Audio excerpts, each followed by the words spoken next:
this one, so let's talk about it.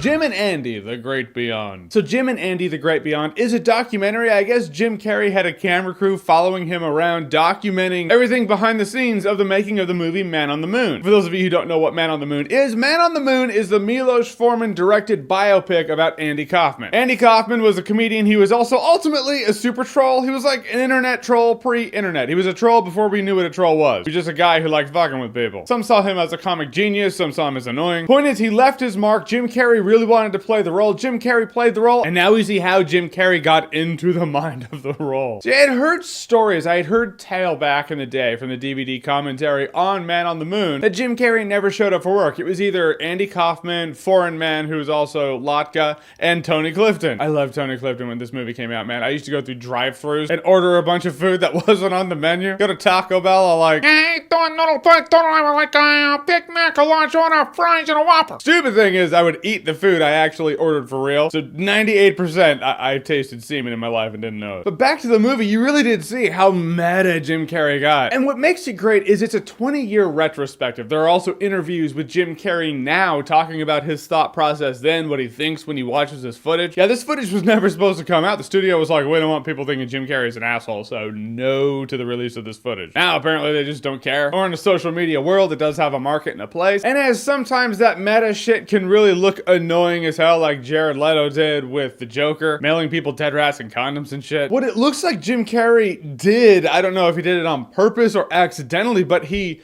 created a weird fantasy pocket. He created a bubble where his fantasy world was just taking hold and infecting other people. I find that really fascinating. At one point in here, it shows Jim Carrey as Andy Kaufman having a father-son argument with the guy who plays Andy Kaufman's dad in the movie. They were arguing like Andy Kaufman's dad and Andy Kaufman, like, oh, like, get a job kind of thing. It looked like such a legit father-son argument. And at one point, it looked like Jim Carrey sat down with Andy Kaufman's daughter and had a father-daughter conversation with her. That stuff is wild, man. It really is a documentary about human connection. And if for nothing else, the phenomenon that if you introduce a life form into an environment, the life form will have to adapt to its environment. But Jim Carrey on Man on the Moon created an environment that just kind of conformed to him, like some sort of gravitational pull. Maybe this would have been really annoying to see like 20 years ago. You're like, dude, why is that guy being a dick behind scenes? Cameras are off, man. Just snap out of it. Be a human being. That's what makes it really interesting to me, is seeing Jim Carrey now talking about how ultimately everything in your life that happens touches you and changes you in some way, shape, or form. You're not the same 20 years later you would have been had you not had that experience. And he talks about how Man on the Moon has, yeah, it changed him. It changed his life. It touched his life. His life is altered because he took on that role. Granted, his life is altered because he took on the Grinch, I imagine. But this seems to be a really big fork in the road of Jim Carrey's life. My critique for Jim Carrey, I don't know why, I don't know who I am to be like, well, Jim Carrey, take it from someone who's made it in life. But my critique I would have is when Jim Carrey is interacting with Jerry Lawler on set,